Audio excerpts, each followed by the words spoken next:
Lurie, break it down, down, down, down, down. She break it down, down, down, down, down.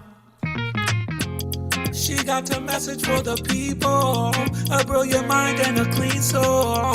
She's standing up to the evil and making sure that we all grow strong enough to break these chains we in that keep us in this painful condition. She give us truth and division. That's why we listen. She break it down, down, down, down, down. She break it down, down, down, down, down. Lurie, break it down, down. Welcome back, welcome back, welcome back. You are listening to Lurie Daniel Favors on Sirius XM's Urban View, where talk empowers and becomes action, where she do break it down, down, down, down. Shout out to Brian Favors for penning the lyrics to that song. Love you, honey. You're amazing. God, I love that husband of mine. But let's talk today. And before we get into the information that I want to share about why Steve Bannon is planning to have troops at the polls, and by that I mean ICE troops at the polls, I want to return to a point I made previously when I was talking about Shabuzi's Grammy acceptance speech. Oh, did I welcome y'all back to Urban View? I'm sorry. Welcome back to Urban View. We're talking powers and becomes action. This is Lurie Daniel Favors Show. Hi, YouTube. I just got sort of all into it. My apologies. I was listening to the song and then went right into the conversation.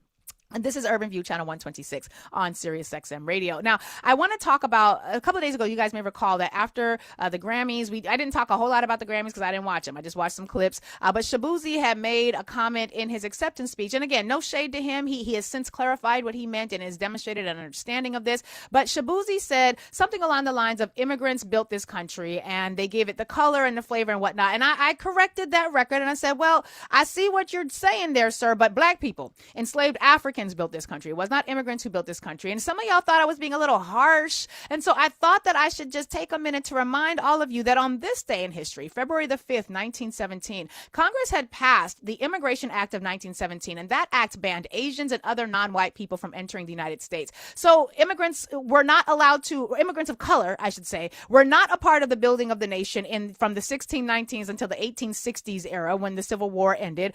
They were not a part of building the nation in the aftermath of that, because it was at that point that slavery that was based on plantations transitioned to prison slavery, because the 13th Amendment, which was technically about abandoning slavery and making slavery unconstitutional, had a safe harbor in it. And that safe harbor was one that basically said that you cannot be a slave in this country unless you've been convicted of a crime. If you've been convicted of a crime, it's no holds barred. It's slavery is where you go. And we knew that that was important because the very same people who had created the slave codes, which were these types of laws and rules and customs and social norms that basically said how black people, whether enslaved or not, during the enslavement era should interact with white people whenever they come across the white. There were rules about how you were supposed to conduct yourself. I actually saw recently a conversation on socials where they were saying that one of the reasons that Southern hospitality is such an important thing is because if black people were not extraordinarily polite to white people, they could die. That's why we have Southern hospitality. It was a survival skill so that black people were not killed by a white person who was clutching pearls at being offended by a black. And so in the aftermath of that, you did not have, in the aftermath of slavery, this wholesale opening of doors for other non-white people to come into this country. Yeah, you had a lot of white immigrants coming into the country, but it was black people who built this during enslavement, who built it after enslavement. And then when you see in the 1917 Act, which banned anyone who wasn't white from being in this country until the mid-1950s, no, immigrants of color did not build this nation. Black people did. Enslaved Africans and their enslaved African descendants who became black Americans because of a judicial or because of the 14th Amendment, which made them Americans in name and not in substance. So let's have real conversation about that. And I'm not trying to be mean, just historically accurate. And that matters because of what's happening in elections today. Things are picking up this election cycle. We are in election season right now. We just learned that in the state of New York, we're going to see a historic battle for elections. And remember, all of this is tied to Steve Bannon and what he said he wants to do by storming the polls and storing ICE agents at the polls. A little play on words there was unintentional, but you get what I'm saying. But we're having, for example, an historic governorship race for the governor here in the state of New York. Governor Kathy Hochul, who's the existing governor, she is not running with her current lieutenant governor because the lieutenant governor has declared that he is going to be running against her. His name is Antonio Delgado. I got to get a little bit into New York City gossip and politicization so that you guys understand what this is going to mean for the rest of the country. Basically, Kathy Hochul is the governor. Antonio Delgado is the lieutenant lieutenant governor. Antonio Delgado early on was like, she's not doing a job. I think I can do better. And so he had already said he was planning to run against her for a long time. So they have not been like simpatico. They have been in opposition to each other. And Kathy Hochul needed a new lieutenant governor candidate. So she picked Adrienne Adams, who was a black woman who was a city council member, and she had been the speaker of the city council prior to concluding her term in November, or really in January 1st when the new cycle came in. Now, because she picked Adrienne Adams, who's a sister, a dope sister, actually from Queens. I mean, she ain't from Brooklyn, but apparently, there's some people in Brooklyn who are very upset about that, doing some wild, crazy things. The Brooklyn politics right now is insane. But she's from Queens, a nice sister. In fact, I've interviewed her. You can actually see on this show on my YouTube channel, you can see the interview that I had with her because she had been running for mayor as well. And so Kathy Hochul picks black woman Adrienne Adams. This is a historic ticket. You've got two women on the ticket running for the governorship. One black woman as lieutenant governor, one white woman as governor. And that was a pretty big deal. Now, I just also want to say it's already been this campaign has already been hit with misogyny. The New York has this newspaper outlet called City and State. And those of us who want to stay in the know about what's happening with New York City politics, we read City and State religiously. These motherfuckers had the nerve to have a headline that basically said something like, Hochul, here's a direct quote actually, Hochul taps former New York City Council Speaker Adrienne Adams as her running mate. With Adams as the lieutenant governor contender, it's an all-female, all-grandma ticket. The fuck? All-grandma ticket? I don't think I have ever in my life ever seen a male candidate's parental bona fides included in the announcement of their selection as a candidate or their decision to throw their hat in the race. So City and State, y'all was fugazi for that. Y'all was hella out of pocket, mad disrespectful, and very anti-woman and very anti-black. It's just bad. Don't do that shit again. It's the mammification of black women. It's the mammification of womanhood. It's this idea that you cannot be a woman and be professional without having your connection to somebody's child or somebody you pushed out your vagina as a part of your qualifications. That's some bullshit. Don't do that shit again. Don't do that shit again. Anyway, that's not the most important part of this conversation. The other part of the conversation is that Antonio Delgado, whose interview you can also see on my channel, he was on the show last week. Antonio Delgado just picked India Walton. Now, I know, again, y'all thinking I'm just talking about New York. This matters for national politics.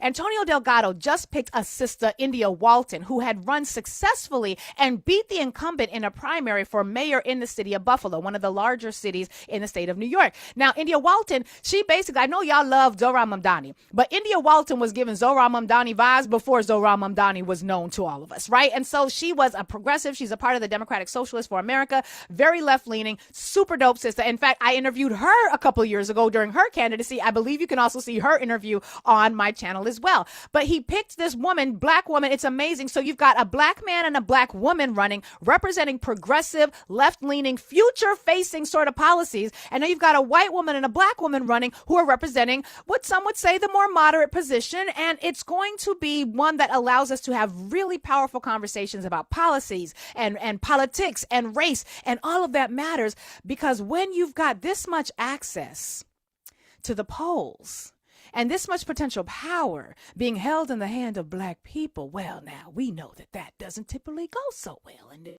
country now, does it? We've already seen some of these impacts. We recall of this particular race when Antonio Delgado was on my show. One of the things, and he criticized Kathy Hochul soundly, had a lot of things to say about why he did not think she was ready for this moment. And one of the things he criticized her on was that she had, up until that point of the day of the interview, had refused to sign off on legislation or even require legislation that would prevent state law enforcement from working with ICE. I'm going to talk a lot about ICE today. And because at that point she had not said that she was willing to support that effort, he criticized her. Child, I don't know who in her camp was listening, but the next day, Governor Kathy Hochul indicated that she was now she was seeking legislation that she could sign off on that would in fact ban state police and law enforcement from operating with ICE. This show and this channel be doing things. I know people don't be thinking it, but this show and this channel be doing things. Now, why does all of that matter? Well, because ICE and cooperation between ICE and other forms of law enforcement. I have to say other forms. I know law enforcement get mad when we call ICE a law enforcement, but a law enforcement, quite frankly, let's be honest, ICE is doing what a lot of y'all was already doing. So don't get mad at them for picking up where y'all dropped off the baton. Okay. Now, not all of you, but it wasn't enough good apples to stop that bush from rotting. So here we are. Now, the reality is that when it comes to elections, we're in the midterms and there's a lot of news happening. And I'm so happy to see that in a number number of states, including Texas and a couple of other states, there's not a single position on the ballot that is not being contested by a Democratic candidate. I think it's wonderful. There should never be a time where you have races that are going without a contest. And I also recognize the fact that a lot of you are like, look, Lurie, elections be on some BS. I know you down with elections and voting and shit, but it's really just two wings on the same bird. Both parties are the same. And I'm actually going to agree with that statement when it comes to some things. I don't think you're fully wrong for those of you who say that. I think there is some truth to that because on some issues you are correct. Let's look at what happened with Gaza. Now, I'm not going to talk about Kamala Harris because Kamala Harris was the vice president. The vice president has two jobs: break a tie in the Senate and represent the president when he can't be there. A lot of y'all was aiming your fire at Kamala Harris for not doing something that was outside the purview of her capacity. And the reality is, I'm really tired of people demanding that black women and black men do work that is not within our purview, that we don't have the authority to, and then holding us accountable when the people who are in those positions, who do have that authority, don't do the work.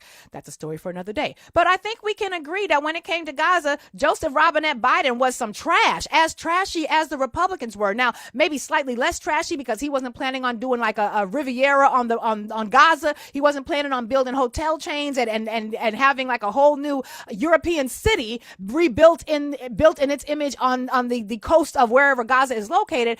But he wasn't doing enough. I think we can all agree with that. But when it comes to things like international affairs, yeah, often two wings on the same bird. Let's just look at what happened in Africa and the continent broadly. When it comes to destroying Africa and securing resources from Africa so that the West can continue to profit, man, them wings is flapping and clapping on the one and the two and the three and the four. They on the one and the three and the two and the four. They clapping in unison together. And we can just look at what happened with Muammar Gaddafi under Barack Obama's watch. Muammar Gaddafi, who quite frankly, you can argue and disagree, but the man was trying to unify Africa. He was trying to unify them under a currency. He was trying to have a utility power that was controlled by Africa. He did not want the West impacting Africa. He was kind of giving Ibrahim Traore vibes when it came to these topics before we knew who Ibrahim Traore was. And Obama had him murked.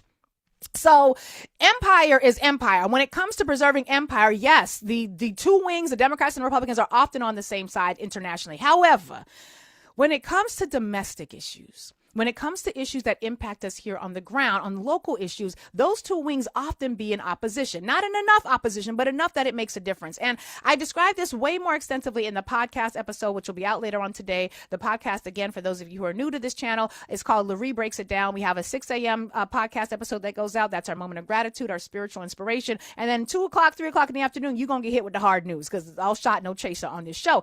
And in that conversation in the podcast, I talk extensively about the role of the different ways that different forms of leadership can show up. And I've talked with the Urban View about this before. If you live in a kingdom where there's a king and you need fresh water, good food, hospitals, housing, job opportunities, libraries, roads, your ability to get the resources for that depends on your relationship with the king. If you ain't good with the king, you're going to get everything that you need. If you're not in good with the king, you ain't going to get shit, right? And we can even look at what was happening in films like, I talk a lot more about this in the podcast where I talk about how in Wakanda, for example, I know Wakanda is a fictional place, but it provides a lot of good insight for how we can think about things in the real world. And in Wakanda, you had all them tribes who was in Wakanda. I think they had like 5 tribes and they was all good. You had the people with the plates in their mouth. You had the people who did the body scarification. You had the people who barked like the Jabari tribe. And when shit went down and T'Challa's mama needed help, she had to go to the Jabari tribe. And you could tell that even though everybody was Wakanda, the Jabari folks, they was not on the inside of things. They was on the outskirts of things. I don't know what had happened. I didn't read enough of the comic books as a kid, but the Jabari tribe, there had to be some repairs made because they were not as in close with the kingdom or the leadership of the kingdom as they had been before. That is an example of how kingdoms and queendoms work. A benevolent black example. Thank you, Ryan Coogler. But an example nonetheless. In European kingdoms and queendoms, baby, look at Game of Thrones. Look at all the films that we done seen about these people. When you want something and you ain't in good with the king gets to decide. It's different in a democracy when you have elected leadership. And when you have elected leadership, those same questions, who's going to get the food for the housing, the schools and the libraries and the healthcare and the jobs, that is a decision that is made by people that we, the people, get to select with our votes. It's a very different reality. And again, I explain this way more in the podcast, but I want you all to take a listen to this clip. This is something that I had talked about extensively in an interview I had done maybe a year or two ago with Black America TV. And I want you to take a listen to this. I'm going to share my screen so you all can see it because I explained this in a way that was very succinct. And I think it's important that we have a clear-eyed understanding as to the difference between having a king and having an elected reality, whether you actually like your elected officials or not. Let's take a listen. And what we like to let people know is you can choose not to vote if you want to. But the people who don't want you to have benefits are voting. And we try to break it down like this. Politics is just the science of distributing resources. Who's going to get the water, the food, the good schools, the good hospitals, the good housing, or the bad of any of those and more? So if politics is the science of distributing resources, and the resources are things that we rely upon every day, and politicians are the people we hire with our vote to make those resource allocation decisions, what we have to ask ourselves is, when we're not voting, who is? I'll tell you who is. The white nationalists. The white nationalists are the ones who are voting. And when white nationalists are the ones who are voting because we stayed home or because we didn't see that there was some difference between the parties, then they're the ones who get to pick who decides. And so elections are crucial, not because we identify with these political parties or we find like our home in these spaces, but because whoever's in that position decides all of the things. And if white nationalists, white narcissists like Steve Bannon and Stephen Miller are in charge, then you get a white nationalist, a white narcissist distribution of the resources. And that's exactly why when Steve Bannon said this about what he wants to do to the polls, it made the hair on the back of my neck, on my arms, it made all my hair stand up in a way that I think we should be paying way, way, way more attention. I'm going to play this clip, and I'm going to share my screen so people can hear it and see it. Listen to what Steve Bannon had to say about what he envisions for elections this time around. Let's take a listen. You're damn right. We're going to have ICE surround the polls come November. We're not going to sit here and allow you to steal the country again. And you can whine and cry and throw your toys out of the pram all you want, but we will never again allow an election to be stolen. You mean like the ones y'all stole, tried to steal, be stealing? I don't know. But you heard what he said there.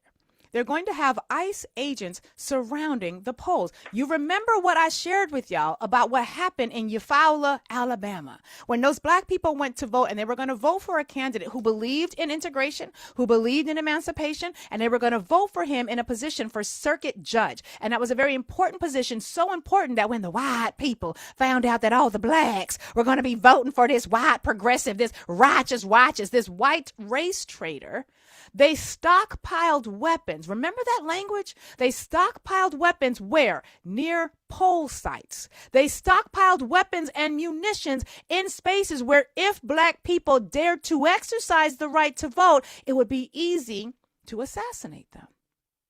That's exactly what happened. It was really weird for me. I had a very surreal moment when I then ended up reading a story from Ken Klippenstein. Ken Klippenstein is a reporter who's done a lot of independent reporting. He's done some really good work. In an article he wrote called, quote, and this came out yesterday, "In ISIS war, the public is winning." The lead here is Feds stockpile 35,000 munitions in Minneapolis, but suddenly withdraw. Now, yesterday, Border Czar Tom Homan announced that he was going to remove 700 agents from ICE that had gone into Minneapolis, gone into Minnesota, but roughly a third of the people who had been deployed. And according to Ken Klippenstein, there was a leak of munitions inventory.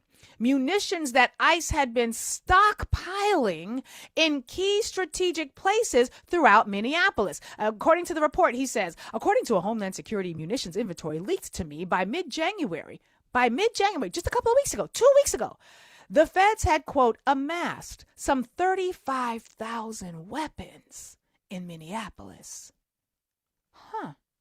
The inventory lists over a dozen different types of crowd control, quote unquote, munitions, things like tear gas, stun grenades, pepper spray. The weapons were intended for protesters, not to facilitate immigration enforcement, which means they didn't have stockpiles of weapons so that they would be able to block immigrants from escaping.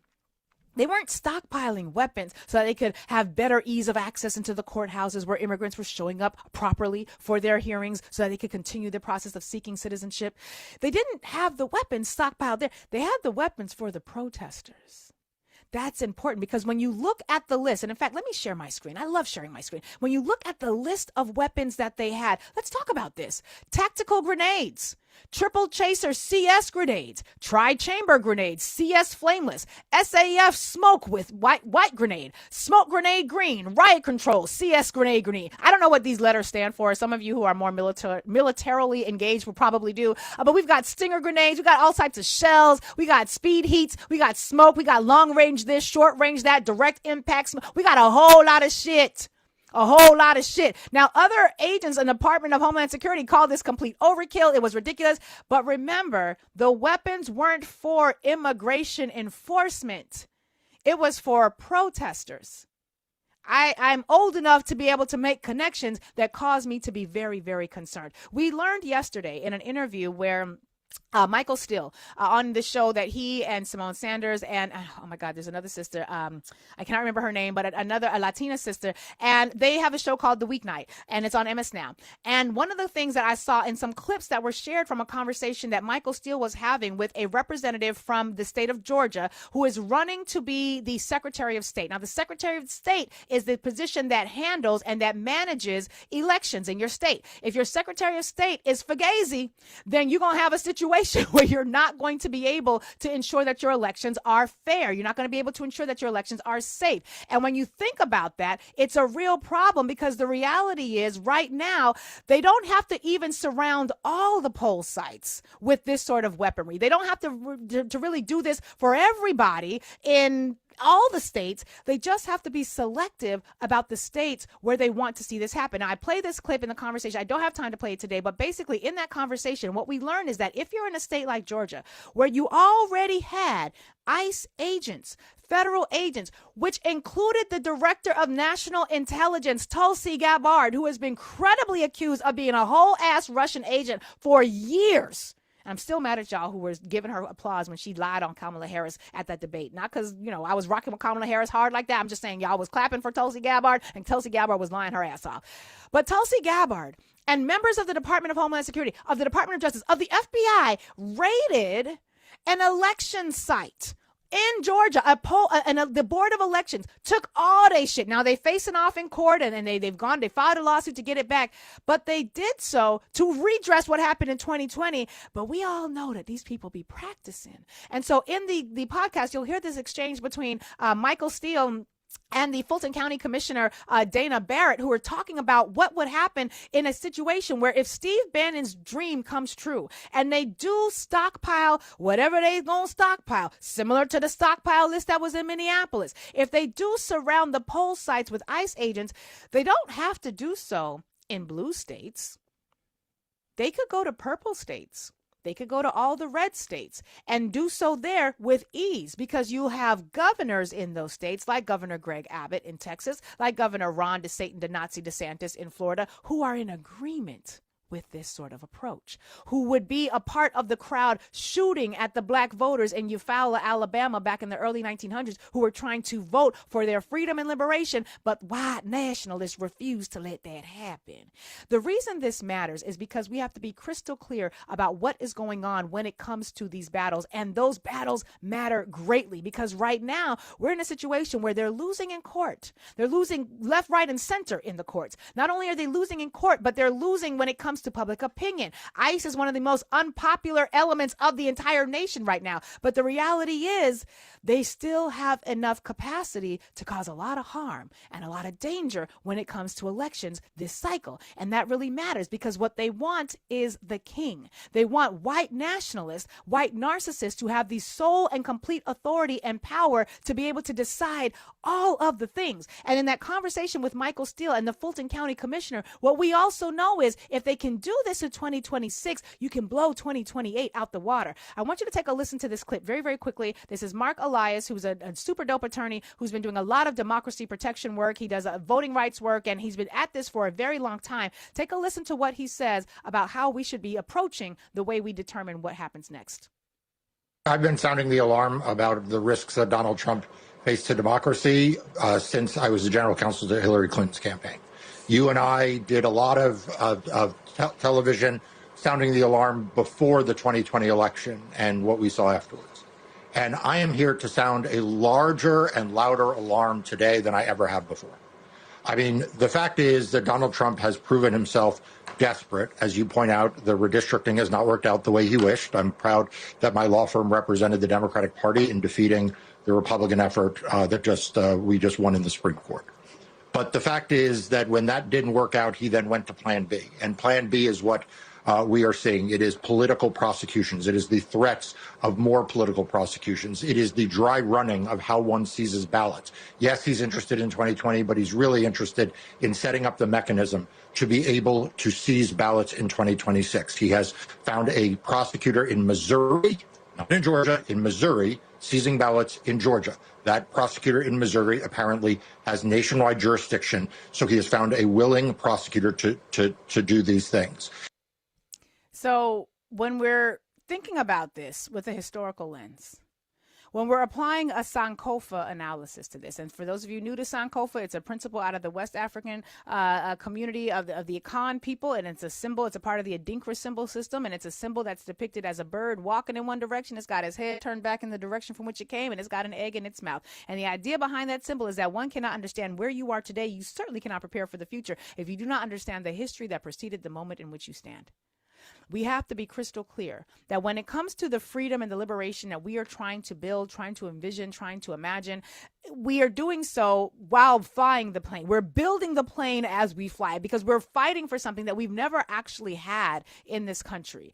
Meanwhile, people on the opposite side, people who are on the white nationalist side, people who are very excited to return to a white nationalist kingdom where they can have just the whites and all types of power, the very same people who've established an office of remigration, an office that says we must close the border to any non-white people. We must get rid of the non-white people who are here in this country as phase 2. We don't care how you got here. We don't care if you're here legally. You can no longer stay because it's white manistan. And then phase 3, which is to get rid of the white people who are not in agreement with white nationalism. When they opened up that office at the State Department earlier last year, in 2025, one of the first things that Donald Trump did, when they are signaling exactly what they want, at the same time they are building out massive detention centers and are trying to buy up as many warehousing spaces as they can. And shout out to all of you who've been resisting that because they've had a hard time of things. But when they're doing that to set up as many prison sites, private prison sites as they possibly can, and you got Steve Bannon, who's the mastermind between him and Stephen Miller. I don't know what's wrong with the name Stephen right now. Y'all are taking a bad rap, but between Steve Bannon and Steve Miller, visioning white nationalism unleashed and using ICE agents at the polls, ICE agents who have already been caught stocking munitions and stockpiling weapons, not to pursue their actual position, which is to ensure the safety of immigration in this nation, which they are not doing, but to come against the protesters. Do you see why I'm concerned? Why I think we need to be having a different conversation? What's the plan, Democrats? What are you going to do to keep us safe? Not just even black voters, voters generally. They were already stockpiling weapons to the tune of tens of thousands of weapons. That was just one sheet off of the list. Tens of thousands of weapons. And so when we're thinking about this, I don't want to just put this at the feet of the Democratic Party because there it will die. How are we thinking about this and preparing for this? Because if we're clear that we don't believe that voting is going to solve everything, and we don't believe that voting is the end all to be all, we recognize that voting is really about reducing harm. That's why when I go into a voting booth, the question I ask myself is which of these candidates who actually is on the ballot is either going to help my community the most or hurt my community the least. When we know that if white nationalists get to pick a king, what that's going to mean for the rest of us, how are we preparing? Because whether you are a part of the voting community or not, you will be living in a country where white nationalists have selected a king and have selected enough participants to basically lock us in to white manistan. So are we voting in groups? Are we going to have, them boys protecting the elders as the elders are going to vote?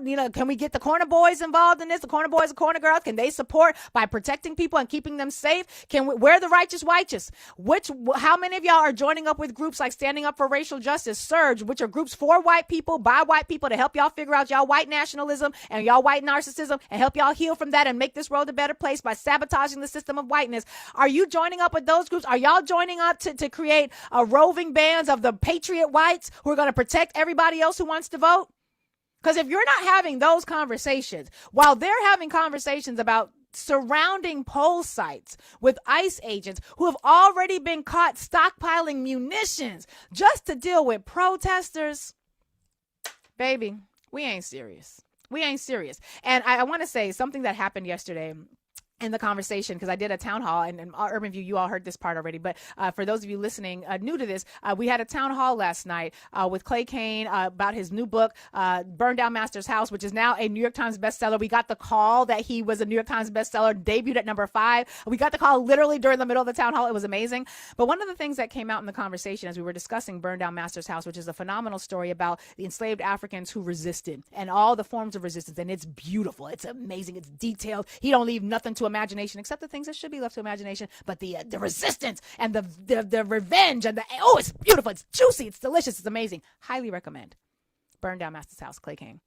One of the things we don't see in the stories of the characters of that book, or in the conversations that our ancestors were having when they talked about their experiences being enslaved, is that nobody who was enslaved on this land was trying to not run away because they were connected to the land. They weren't saying, my ancestors was buried here, because they recognized that the ancestral body physically might be in that dirt, but that spirit had gone home. They were not so tied to a geography of space with relationship to people that they did not know. Because a lot of people be saying, my ancestors died here. You don't revere your ancestors anyway. You ain't got no relationship with the ancestors, but to use that as an excuse to stop the rest of the conversation. No shade, just saying.